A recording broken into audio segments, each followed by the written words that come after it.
the issue at hand. Here's today's question.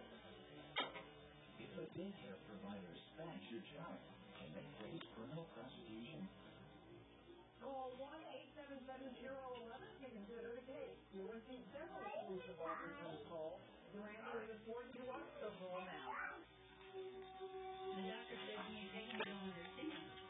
Pancreatic cancer is inoperable and incurable. And he says, well, then you've got 2 months to live. It was like he was telling me, what was he told? There was no compassion. That's crazy. My life was an hour back. I was home. Dying. My sister Pam called the Cancer Treatment Center of America. When I got there, I knew that I was going to be cared for. I met with the doctor after the